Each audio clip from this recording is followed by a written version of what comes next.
Vamos a ver entonces cuál es la diferencia entre una SAPI y una SOFOM.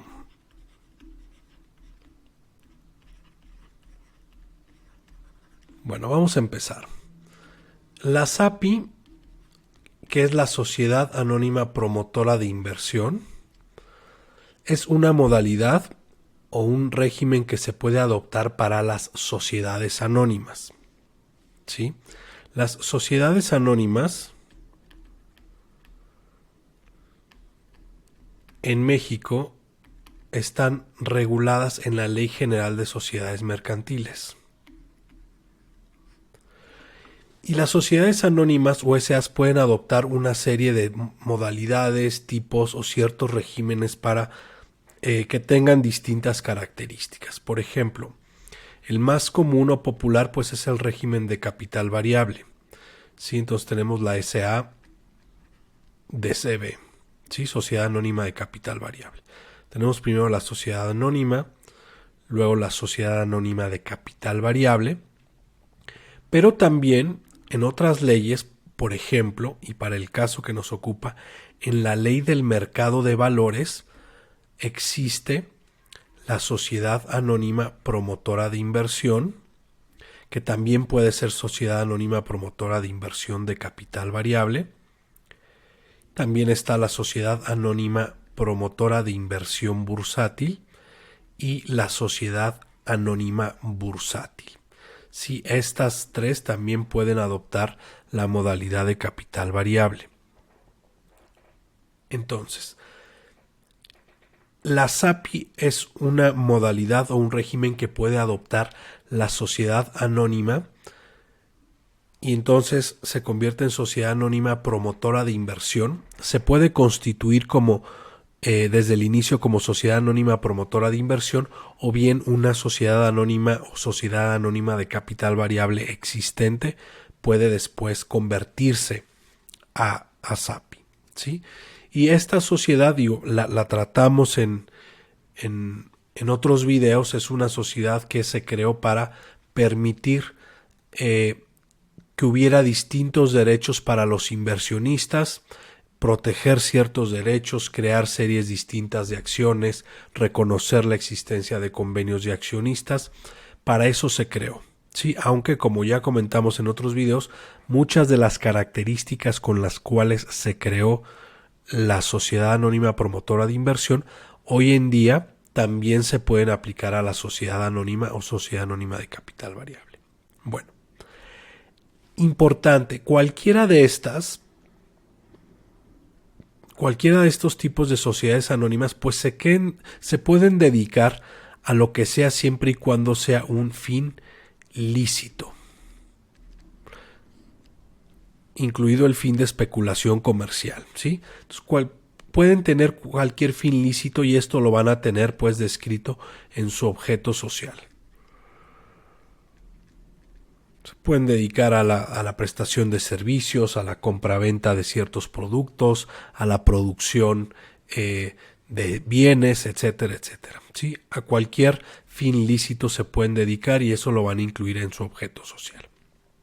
Ahora, cuando alguna de estas, ya sea sociedad anónima de capital variable, cuando alguna de estas sociedades anónimas se dedica a el otorgamiento de crédito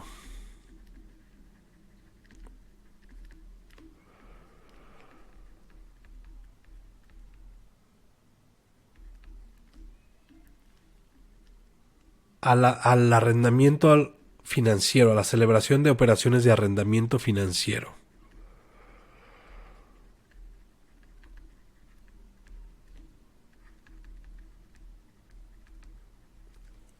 o al factoraje financiero,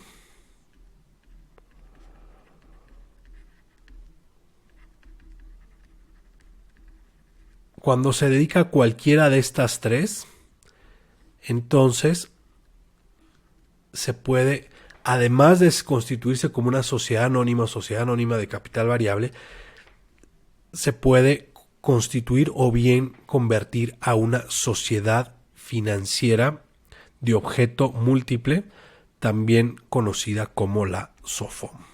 ¿Sí?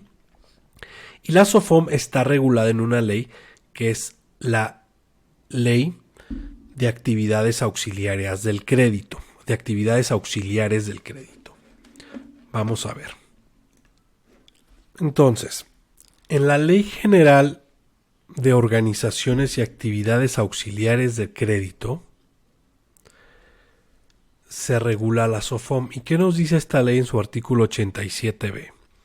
El otorgamiento de crédito, así como la celebración de arrendamiento financiero o factoraje financiero, podrán realizarse en forma habitual y profesional por cualquier persona sin necesidad de requerir autorización del gobierno federal para ello.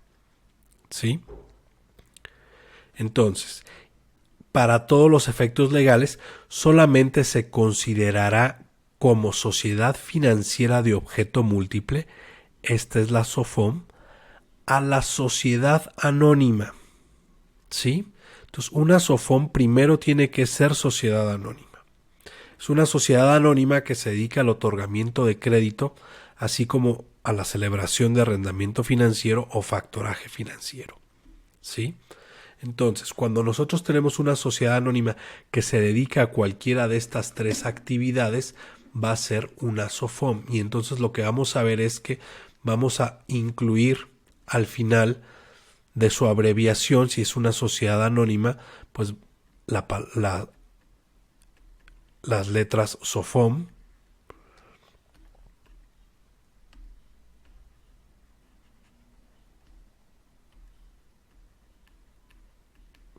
o más comúnmente una sociedad anónima de capital variable, SOFOM. ¿Sí? Porque es una sociedad anónima que se dedica al otorgamiento de crédito o arrendamiento financiero o factoraje financiero. ¿Sí? E inclusive también podemos tener una SAPI que sea SOFOM. Por ejemplo,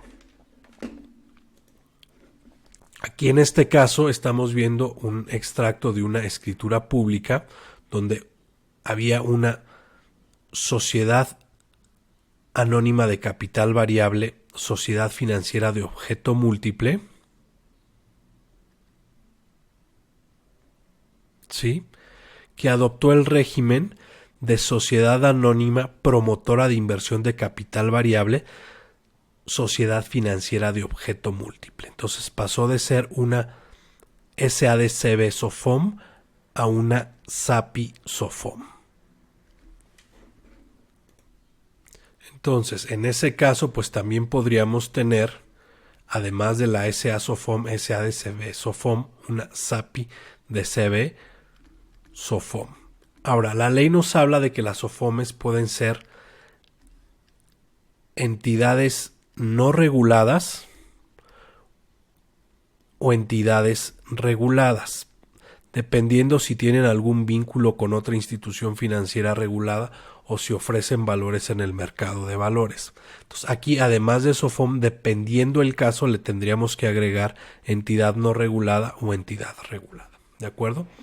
Pero creo que con eso queda claro cuál es la diferencia entre una SAPI y una SOFOM. ¿Sí? No es que sea una u otra. Dependiendo a qué se dedique, va a poder ser una SAPI, una sociedad anónima, y si se dedica al otorgamiento de crédito, arrendamiento financiero o factoraje financiero, además de ser el tipo de sociedad anónima que se haya elegido, pues va a ser o poder ser una SOFOM. ¿De acuerdo?